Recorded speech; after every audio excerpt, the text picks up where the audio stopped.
এই মাদক বিরোধী সমাবেশে উপস্থিত রয়েছেন অতি অনুষ্ঠানের সম্মানিত সভাপতি সাহেব, উপস্থিত রয়েছেন আমার পিতৃত্ব অনেক মুরব্বীয়ান, আমার যুবক ভাইয়েরা। আপনারা জানেন ইসলাম কমপ্লিট একটা জীবন ব্যবস্থা। আমরা শুধু মাদক বিরোধী আন্দোলন না, আমাদের ইসলামের ওয়েবসাইট নিয়ে আমাদের আন্দোলন। আজকে আমরা মুসলমানের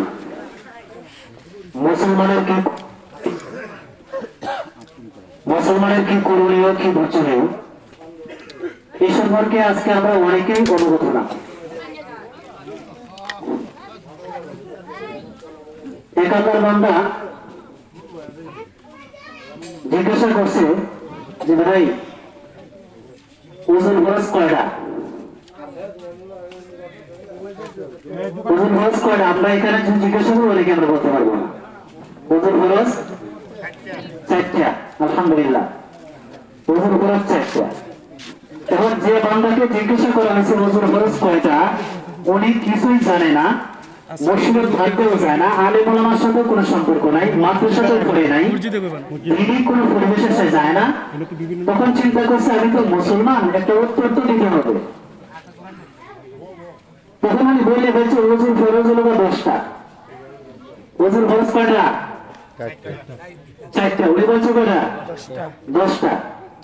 তো ধমক দেয় ওজন ফরজ 10টা করতে গেছে, কোন হুজুর 20টা।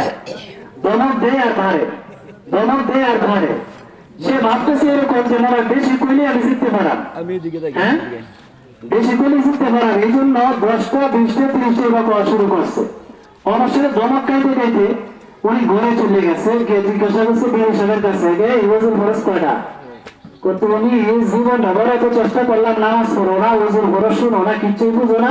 ওরা আজকে হঠাৎ করে দেখে না কটা রাতে একটা বিপদ গেছে, কি বিপদ দিয়ে হুজুর আমরা পাইছি। তাই জিজ্ঞাসা করছে ওজন খরচ কয়টা? বলে কয়টা কইছো? আমি 10টা কইছি। হ্যাঁ দেখো ওজন খরচ তো 10টা না, ওজন খরচ 4টা।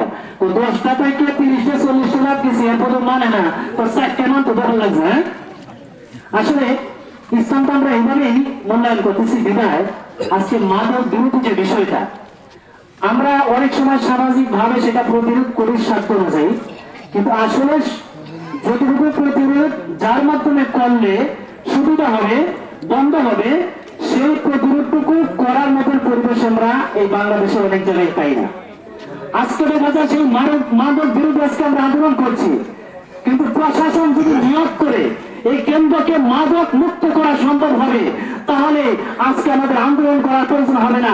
অবশ্যই এই মাদক বিরোধী যারা মাদকের পক্ষে কাজ করতেছে, আজকে যুব সমাজকে ধ্বংস করতেছে, এদেরকে প্রশাসন বন্ধ করে দেওয়ার একদম সহজ।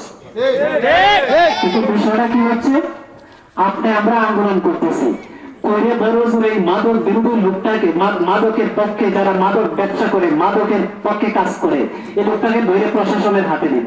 প্রশাসন করবে কি করে? আচ্ছা দেখতেছি। আরেক নেতাকে কি বলে, ভাই আমার বাইকটার দিকে নাকুর করে হুতির করে ধুতি, সাবধান বেশি একটা জানালা করেন না। অবশেষে প্রশাসন তাকে ছাড়তে বাধ্য হয়। এই জন্য এই একটা কলুষিত আজকে সমাজের মধ্যে আজকে আমরা টাকার কারণে এই মাদক বিরোধী আন্দোলন করে আমরা অনেক জায়গায় ব্যর্থ হই। আপনারা জানেন ওই যে আপনার বরগুনা জেলার একজন মাত্র এমপি হাত টাকার, এই এমপি আজকে বরগুনার মাদকের একটা গরিব আসছে। কেন? এখানে ঘুষের কোন সরাসরি চলে না।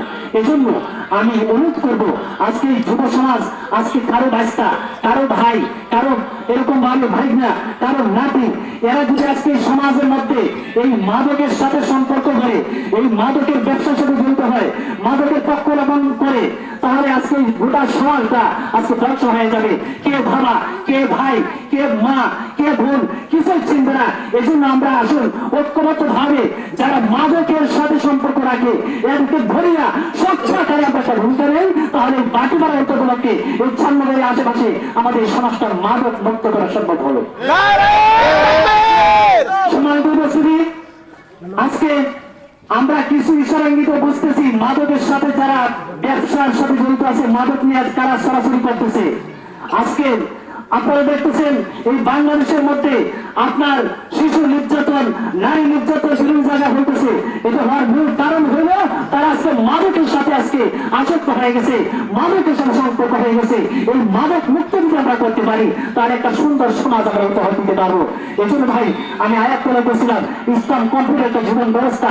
ইসলাম শিক্ষাতে আপনি কিভাবে উপস্থাপ করবেন, ইসলাম শিক্ষাতে কিভাবে নামাজ করবেন, ইসলাম শিক্ষাতে কিভাবে মসজিদে ঢুকবেন, ইসলাম শিক্ষাতে আপনি কিভাবে টাকা পয়সা লেনদেন করবেন। শুধু মাদক নয়, আজকে সুদের ভয়াবহতার কারণে আজকে দেখা যায় আজকে সমাজ ধ্বংসের দিকে যাচ্ছে। এই জন্য সুদ মুক্ত করার জন্য আমাদেরকে ভূমিকা নিতে হবে, মাদক মুক্ত ভূমিকা নিতে হবে। এই সমাজ সুন্দর করার জন্য ইসলামের প্রত্যেকটা সাইডকে আমাদেরকে অগ্রণী ভূমিকা পালন করতে হবে, তাহলে সমাজ সুন্দর হওয়ার আশা করা যায়।